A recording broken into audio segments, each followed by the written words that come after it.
A single plant compound can reduce wound healing time by 30%, according to peer-reviewed clinical trials.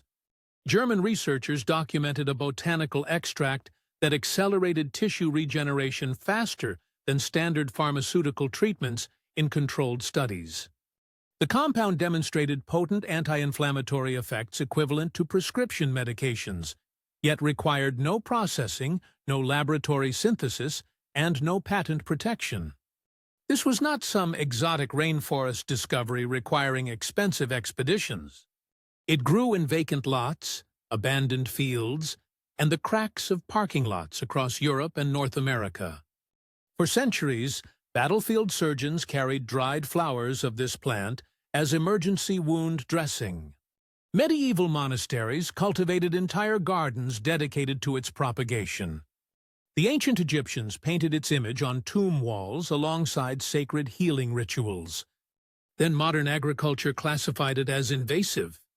The industrial system needed crops that could be mechanically harvested, chemically preserved, and shipped across continents. This plant offered none of that commercial convenience. It offered only healing, growing freely without human intervention, asking nothing in return. The Calendula arvensis, known as field marigold, still blooms across wild spaces every spring. If you enjoy discovering the forgotten power of plants that the modern world overlooks, consider subscribing to see more botanical truth. Roman legions marched with pouches of dried marigold petals in their medical kits.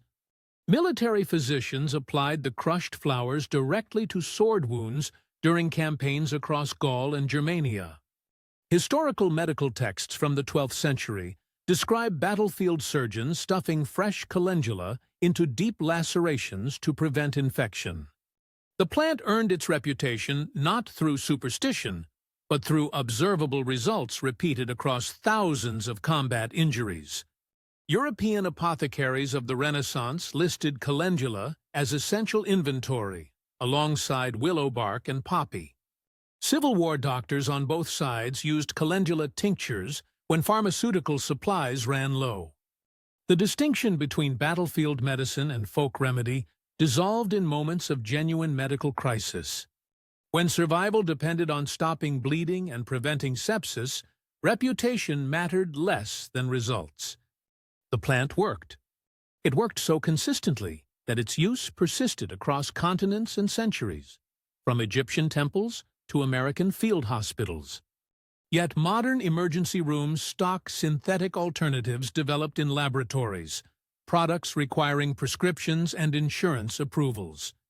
The free medicine growing in ditches remains legally and economically irrelevant to contemporary healthcare systems.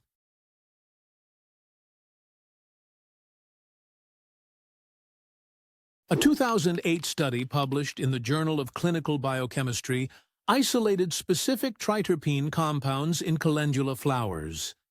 These molecules demonstrated measurable anti-inflammatory activity by inhibiting cyclooxygenase enzymes, the same mechanism targeted by ibuprofen. German Commission E, the rigorous scientific body evaluating herbal medicines, officially recognized calendula for wound healing and inflammation. Researchers at the University of Maryland Medical Center documented calendula's ability to stimulate collagen production at wound sites. The plant contains faradiol, a compound that accelerates epithelial cell growth during tissue repair. Clinical trials measured 25 to 30% faster healing rates in calendula-treated wounds compared to standard care protocols. The mechanism involves enhanced fibroblast activity and increased blood flow to damaged tissue. These are not vague traditional claims. These are quantifiable cellular processes measured in controlled laboratory conditions. The research exists in peer-reviewed journals, accessible to any physician or researcher. Yet calendula remains absent from mainstream medical education. The system prefers patentable molecules over plants that grow without corporate oversight. Pharmaceutical development requires exclusive rights to profit formulas. A plant growing freely in abandoned lots offers no intellectual property protection. Calendula cannot be patented, trademarked, or controlled through seed genetics. It reproduces through wind-dispersed seeds, spreading without human permission or agricultural investment. The industrial medical system functions on scarcity and controlled access. Insurance companies reimburse synthetic medications with assigned billing codes, not wild-harvested flowers. Hospitals stock products from contracted suppliers, not weeds from parking lot edges. The regulatory framework governing modern healthcare has no category for free medicine. Calendula's abundance became its liability in an economy built on managed scarcity. The plant survived not through commercial cultivation, but through its refusal to disappear. It adapted to disturbed soils and urban wastelands, thriving in spaces abandoned by industrial agriculture.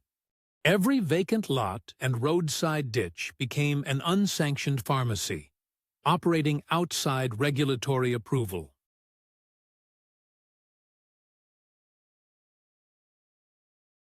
Medieval herbalists once prepared calendula salves by infusing the flowers in animal fats. Renaissance medical texts documented mixing crushed petals with beeswax for burns and skin irritations. Traditional European folk medicine recorded using calendula for various external applications. Historical records show people applied fresh flower poultices to minor cuts and abrasions. Ancient preparations involved steeping dried petals in oils for topical skin treatments. These historical practices reflected centuries of observation rather than modern clinical protocols. The distinction between documented tradition and contemporary medical advice remains critical. What ancestors once practiced belongs to historical record, not current healthcare recommendations. Modern regulations prohibit making medical claims about non-approved substances. The plant's chemical constituents remain scientifically measurable regardless of regulatory status. Flavonoids, saponins, and carotenoids exist in calendula flowers independent of human permission. The molecules perform their biological functions whether or not insurance companies recognize their value. Calendula arvensis grows 10–20 inches tall with branching stems covered in fine hairs. The leaves appear oblong and slightly toothed, arranged alternately along the stem. Flowers bloom bright orange-yellow with multiple ray petals surrounding a darker central disc. The plant thrives in disturbed soils, preferring sunny locations with minimal competition. It germinates readily from seed in early spring, flowering from April through September. Each flower produces curved, spiny seeds that disperse through animal fur and human clothing. The species adapts to poor soils and drought conditions that eliminate less hardy plants. It requires no fertilization, no irrigation, and no pest management to survive. Calendula arvensis represents the antithesis of modern agricultural demands. It grows where cultivation fails, producing flowers in spaces deemed worthless by commercial farming.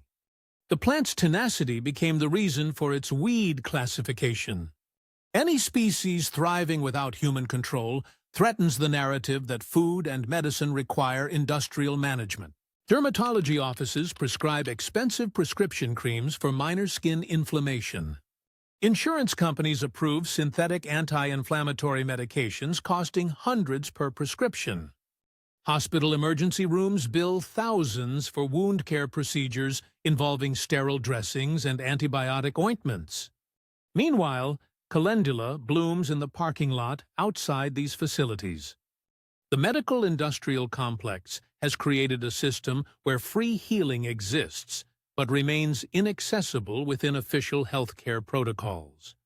Patients pay deductibles and co-pays for synthetic alternatives to compounds growing without cost. The economics of modern medicine cannot accommodate abundance. Profit margins require scarcity, exclusive distribution, and controlled access. A plant offering healing without payment disrupts fundamental business models. The system's response was not to integrate calendula into healthcare, but to classify it as invasive vegetation requiring chemical eradication. Municipalities spray herbicides on roadside calendula populations in the name of landscape management. The irony escapes most observers, spending money to eliminate free medicine to maintain a system charging for synthetic replacements. Every calendula flower represents a form of botanical resistance. The plant refuses extinction despite chemical warfare and systematic neglect. It continues producing healing compounds in abandoned lots and forgotten gardens. The knowledge of its properties persists in old herbals and peer-reviewed journals, waiting for rediscovery. Growing calendula requires nothing more than scattering seeds in spring soil. The plant handles its own survival from that point forward. No agricultural input, no commercial dependency, no corporate oversight. This independence makes it dangerous to systems built on mandatory consumption. The revolution begins when people recognize that medicine can grow freely, requiring only attention and respect. Calendula Arvensis offers a model for healthcare outside industrial control. Not through opposition, but through simple abundance. The plant grows whether or not anyone acknowledges its value, producing flowers that heal wounds regardless of regulatory approval. The soil remembers what the system chose to forget.